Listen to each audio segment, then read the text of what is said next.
Hello, everyone. My name is Eran. I'm the founder of ODA. I'm Jeff Shapack, CEO and founder of Shapack Partners. So today we want to share with you a mutual project. We work together, a developer and an architect in Chicago. It's urban landfill projects on a large scale that aims to improve the neighborhood for the better, make it more accessible. And I think what's unique about it is we're not using the design of the buildings to shape this neighborhood, but actually the public realm. And since the streets are not enough, we're using a lot of Shapack's private land to expand the experiences and transform the neighborhood. But before we get there, maybe as a way of introduction, I started ODA about 15 years ago. And about 5 years ago, after completing about 40 buildings in New York and having many projects on the pipeline, nationally and internationally, we came out with a book. And the book was called Unboxing New York. And the book was almost like a diary, sharing our experiences in designing buildings, mostly in New York, trying to fight banality of the extruded box and create opportunities for better life in densified neighborhoods by expanding the envelope, by designing buildings from the inside out, working mainly on the ideas of indoor, outdoor, and designing buildings not just for their performance, but for their experiences. Now, some of these led to buildings like 15 Union Square West at Union Square, which is an adaptive reuse of the old Tiffany building, 98 Front in Dumbo, which was about permeability and outdoor spaces to about 70% of the units. And other projects in Brooklyn here, we've kind of used the roof as a landscape area to connect or work around the dead-end corridors, and many others like this is 10J in Dumbo. Now, there are many others in different scales and different programs, and we always included interiors and landscape biophilia as part of our narrative to complete that experience. Around 5 years ago, we expanded our interest into the public realm. And what we've discovered was that same principles that we've kind of adopted to the individual building, the idea of expansion of the envelope, the idea of indoor-outdoor activations, can be very powerful in a larger scale to deal with issues of inequalities, diversities, through the element of experience.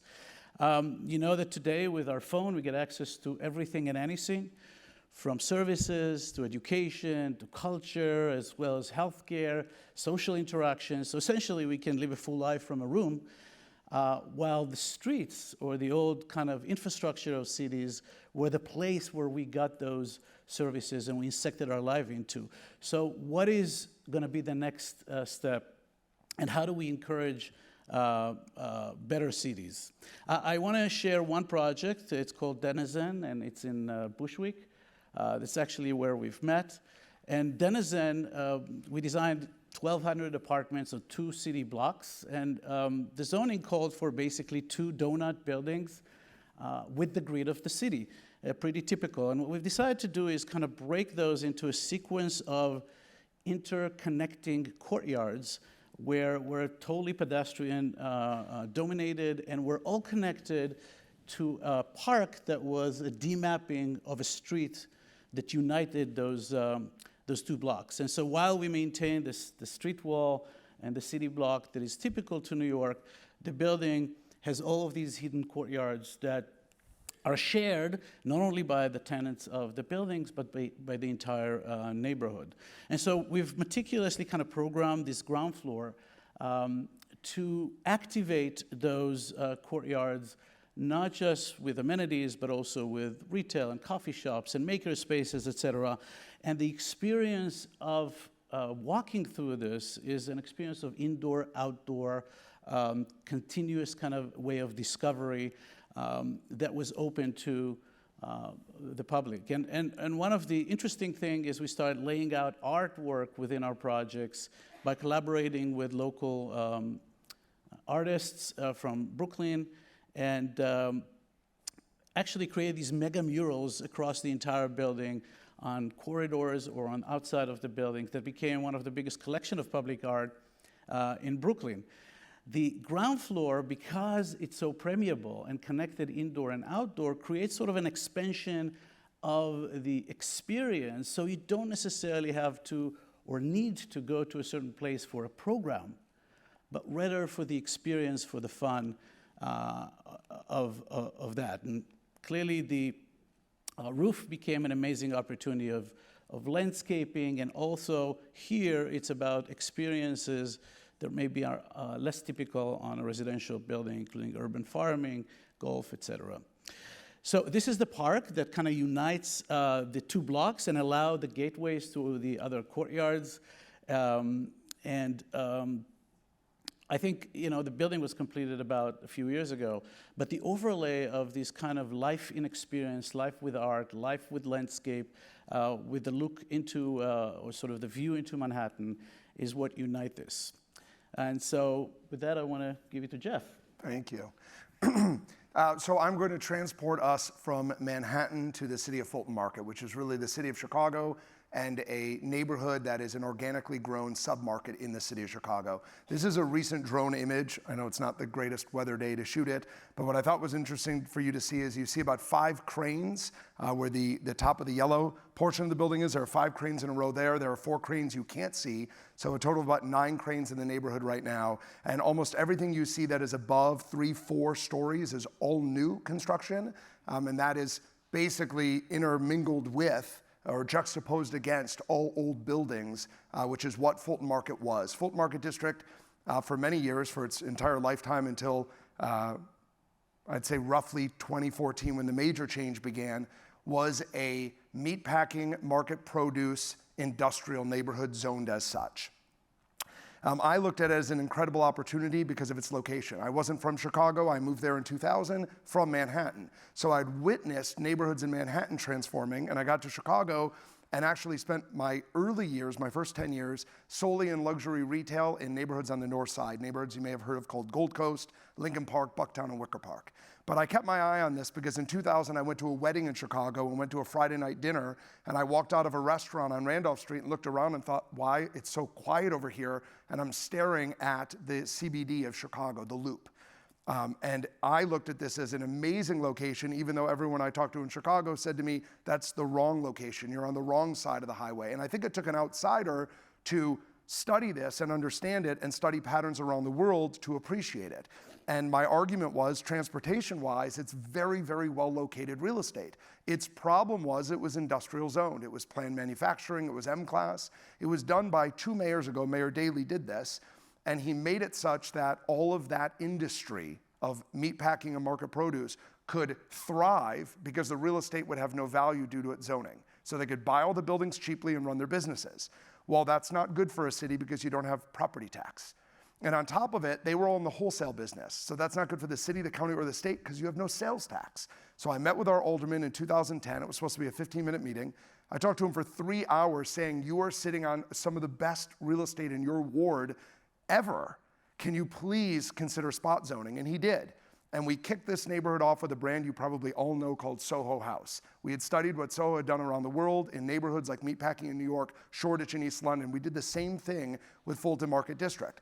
And what we set out to do in 2010, that we finally made progress when we opened in 2014 with Soho, and it has certainly gained a lot of momentum since then, is we set out to create what New Yorkers are very used to.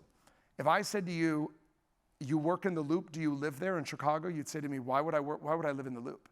And if I said to you, you live in Lincoln Park, do you work there? You'd say, well, where do you think I work in Lincoln Park?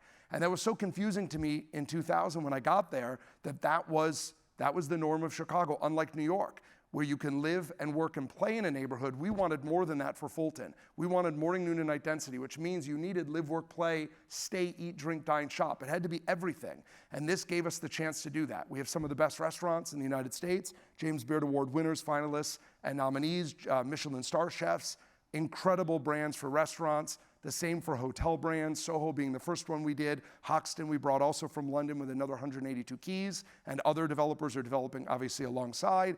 Retail, which took a while, slowed down with the pandemic and has now sped up as they saw that Fulton Market, a central social district, survived a pandemic unhurt, where our CBDs around the world were hurt badly. You eliminate the asset class of office and everything else falls apart. But in a central social district, people were still living there and staying there and being there, and it survived. Grocery and wellness, and then what I would call arguably one of the most important factors in building a neighborhood is having office tenants. We need that density during the week and at all times. These brands you're seeing, global headquarters, North American headquartered companies, as of 2016, none of them existed in Fulton Market. I'll wrap up Fulton so we can move to what we're talking about. Quick density growth of Fulton. Residential. Let's start with residential, because residential is an important factor and it wasn't allowed in this zoning. So you had manufacturing zoning, you can't live there. We got away with it because we had a couple of sites that were under some old zoning codes. So by 2017, the neighborhood is 646. We built our first high rise in the neighborhood, 30 stories tall, 227 units, to kick off your ability to live in Fulton Market proper. To date, now that the zoning code has changed, so when we went to Rahm Emanuel, our prior mayor, convinced him to let us brand this neighborhood Fulton Market District and give it defined boundaries. We thought that was super important. Smaller, so it isn't just this massive neighborhood that goes on and on and on, and give it its own branded name. We also convinced him to do zoning changes. And when he did that, it opened up the opportunity to do residential. For instance, we are now seeing 7,000 units planned for a neighborhood that didn't have any. The most important stat that kind of brings you from residential to office is our 38% walk to work factor. That is transformative when people can walk to work. I know I'm telling this to a group of either international people or New Yorkers who think, I do that every day. You don't do that in Chicago as often. And then in office, we started at 0, and by 16, we finally had office density, Class A office, hit 1.5 million in 17. We hit 6.2 million as we came out of the pandemic in January of 21, and there's 5.1 million in development in the neighborhood right now. One quick stat on that is 70% of net new absorption in Chicago during the pandemic, of all office space leased, 70% of it happened in Fulton Market. We represent less than 4% of office space in the city of Chicago. That's how powerful this brand has become. And then hotels, starting with Soho as the catalyst, 40 keys, we're at 700 keys now, heading to 1,500. I want to get to Chicago's next neighborhood and how Eran and I got to know each other. Before I go down the path and how Denizen brought us together, I want to give you 2 seconds of background on it. Along the way, call it maybe 2016, we opened Soho in 2014. I met Jen and Alec Litowitz, and they said to me, I told them kind of what our story was, and we talked a lot about Fulton, and they said, well, what would you do differently? I said, well, we would have bought the whole neighborhood. We would have bought every single piece. And they said, well, I think that time has passed. There's now all these other developers in the neighborhood. There's money coming from around the world. A little late for that. What else could you do? And at that point, their family office started investing in some of our Fulton Market projects. And my response is we build the next neighborhood. We start planning it now. So while other competitors in Chicago were planning these massive developments, we didn't want to think that big. We wanted to think super creatively and work on vision for the next neighborhood. So what we did quietly, starting in 2017, is we bought 5 city blocks without anyone knowing. The city didn't know, the sellers didn't know who they were selling their real estate to. And we acquired 5 city blocks adjacent to Fulton Market District, not Williamsburg, Dumbo, 2.9 miles, literally across the street without anyone knowing, another industrial neighborhood. And during that time, we're always studying patterns around the world of neighborhoods. New York is one place we come often. And we had been to Dumbo and Williamsburg a million times, and we came across an architect called ODA. And we were coming to town, and a guy on our team, Gabe, who was running construction, called them and said, Jeff has been studying this project called Denizen online through your entitlement process, and we're dying to see it, which they thought was kind of crazy that we're telling them we're standing outside the door and the door person won't let us in the building. Could you please come and meet us here? Which ODA kindly sent someone over. And we walked the building for like 2 hours. Everything you saw on the slides that Eran just showed.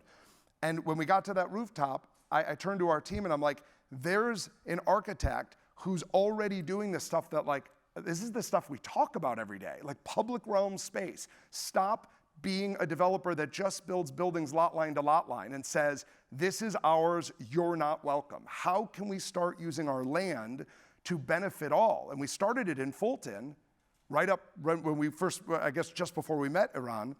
And it's a project in Fulton Market District that I think Andre from Gensler was just on the stage. His firm created with us something called The Muse, which was an open-air arcade that we were inspired by Paris, mid-block crossing, London arcades. And we took all of that, mixed with what we saw ODA and Eran were doing, and we called and said, we need to talk. And lo and behold, Eran comes to visit us. He realizes we have alleys, and he says, this is amazing, you have alleys. And we said, we need to kick this off. And he said, great, let's get started. And then the next day, we were in a pandemic. So we spent 20 months on Zoom with limited visiting, and we started planning. 5 city blocks, you're directly across the street from Fulton Market. A, B, C, G, and H. It's a mix of multi-asset class because we want to stick to the theme of live, work, play, stay, eat, drink, dine, shop. Has to be all of these asset classes to create that. So there's residential, there's office, there's food and beverage, there's retail, there's actually art, museum-like space, and there's a hotel, which is Block H. And Block H is an old building. There are lots of character buildings around us because it's an industrial neighborhood, or was. The zoning has since changed. And H will be an old building that will make a hotel, and that hotel will become a catalyst for this neighborhood. So the important thing for us was the connectivity, and this was stuff that ODA and Eran worked on with us during the pandemic, is how do you connect all of these blocks, leaving the public right of way, not asking the city to redo any infrastructure with us, but taking advantage of what exists in an industrial neighborhood and improving on it using the private land that we had acquired in this land fund to go vertical on in the future. And that was our journey that we have been on with Eran and team. Thank you, Jeff. What I think is really the very important to me was the collaboration between an architectural firm that has strong ideas about the public realm and developers for profit who needs to make a business work. And the vision that brought us together was the understanding that the streets greed or the storefront retail are just not enough. And what we need to do is tailor a narrative or a storyline of exploration that includes diversities of open spaces and enclosed spaces that would be programmed not only open to the sky, but programmed in a way that would be more equitable, that would bring more type of people into the neighborhood, that would engage all the neighborhoods surrounding us. And one thing that all developers or most developers do, the first thing is, what is the value per square foot on the ground floor, right? How do we maximize the value? Or what we've kind of talked about, which I think is super important, transformative to developers in the future, is the ground floor should be an activator for experiences. I spoke before, giving services at the ground floor is not anymore, or it's not needed as it used to be. And building activators to create experiences will then in return create a sense of place and bring the value at the top. So what you see is we started tailoring those kind of open spaces as a sequence of discovery places. Each one is very different and programmed at the ground floor with a mixture of local businesses. We don't left it to the sort of the market necessarily, the force of the market, cultural institutions, not-for-profit, other elements of fun that would allow people to explore this thing and tie back into Fulton Market. And all of this became what we call the party. And the party is not independent from the grid of the street grid. It's overlaid and supportive of the grid. And if you look at it in three-dimensional, essentially it starts to build itself together. This is before we even designed a single building. How do we create those pockets, and how do we enhance them through a diversity of program at the ground floor? And you see here, for example, the marketplace that is basically utilizing an old structure or mechanical garage to connect through the hotel into the new plaza that is surrounded by residents. Spaces should be both open to the sky as well as covered, so they're activated throughout the year and they're safer during the night. We've taken infrastructure from the city. For example, these train tracks has this berm that exists, and we convert this into a performance center with arts and kind of connect the program at the ground floor to that theme. And all of these are basically different while they're all interconnected, they're pedestrian dominated, and they create this kind of sense of freedom and openness and experience, which is really what people are looking for today more than anything else. So when we were done with that party, when we've programmed the ground floor and we agreed Also, in discussions with the city, what parts of the private land will become public and how we're going to activate it. That's where we went back and thought about the density that will support it. And it really became our love story with public realm and density. As we're presenting to the community organizations, the aldermen of the 27th Ward, the mayor's administration, our Department of Planning and Development, and the commissioners there, eventually to our Chicago Plan Commission, it was really telling them the story of let's not worry about the design today. Let's not worry about how dense it will be. Let's worry about what is that ground floor and how does the ground floor interconnect between all of these sites with the public realm that we're creating with the public right-of-way that they own. And that is when we came up with the 5 different sites, one being the smallest building, which is the hotel building with 119-key boutique hotel, and then you have blocks G and C and B and A, and what you can't tell from these slides down below was what Eran just showed you as that partie. It's that connectivity between all of them. It's the public realm, it's the art that is displayed, whether it's mural art that we've been doing in Fulton, that we realized the passion that Eran and ODA had for mural art and art throughout projects. It's bringing all of that and weaving all of that together in another neighborhood in Chicago, and this time it's directly across the street from Fulton Market. So we can keep growing central social districts and strengthen all neighborhoods as they grow, adjacent to each other, one after the next after the next. I just want to close, thank you, Jeff, and say here's my biggest takeaway and what I'd like to convey today. I would bet that most of the people in these conventions are either architects or urban planners, people that are in the creative industry, and we all listen to each other and we're saying the same thing. Expansion of the public realm will create more equitable city. We have to work on that, and it's not easy because the infrastructures exist in city right now that is built on streets is just not going to be enough. Now we have to work with the private sector, people like Jeff, to collaborate and understand each other in order to get those dreams into an execution on a massive level. One small building is not going to be enough. And that, hopefully, is the message that both of us want to share with you.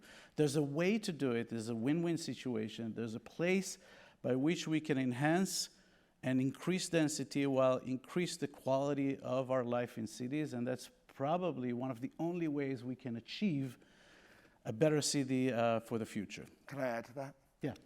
So outdoor we'll seating. We'll stay for another 10 minutes, just concluding. Outdoor seating, I think we learned in the pandemic, streeteries. I've seen them all over Manhattan. We have them all over Chicago. Luckily for everyone, departments of transportation of cities around the world jumped on it and realized we had to do it. What I loved about it is we're in Chicago. We have very similar to weather to you. Don't let anyone tell you that's not true. We do get a little bit colder.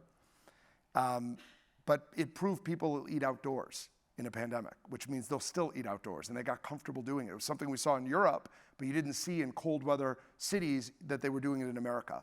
And what that really taught us during that time and even post is using our land with public realm outdoor space for the food and beverage tenants on the ground floor is actually a positive. Because sitting on a sidewalk in Chicago is not as nice as sitting on land that was designed to be sat on. So that's a huge benefit to the sales volume of food and beverage. It's also a nice experience to be outdoors, not always indoors, and take advantage of this land that we're shaping the ground floors around. That's one. The other thing that we've learned in this design process and we've learned in our buildings in Fulton is when your blocks are large enough, and I don't mean a 10,000 square foot site. I mean when they're 20, 30, 40, 50, 60, 80,000 square feet of land that you're going vertical on, and you do use the old way of thinking of lot line to lot line, good luck with the retail. That retail is so deep and gets so dark in the back, it actually becomes negative to the project. You have a very hard time finding a tenant, and if you do and you land one and you can't believe you did, what happens if they go out? Because they probably will at some point. And now you're stuck with this again. And by opening up the ground floors and creating what we're calling muses, M-E-W-S, a term that we took from London. It doesn't even quite mean what we're using it for, but we love branding. And it's an open-air arcade. And Bloomberg did it beautifully in the City of London, where you can walk right through the ground floor and there's food and beverage and outdoor space and anyone can walk through. That is super important, and we need to see a lot more of that everywhere. Can I say one last? I'm just kidding. Thank you guys very much.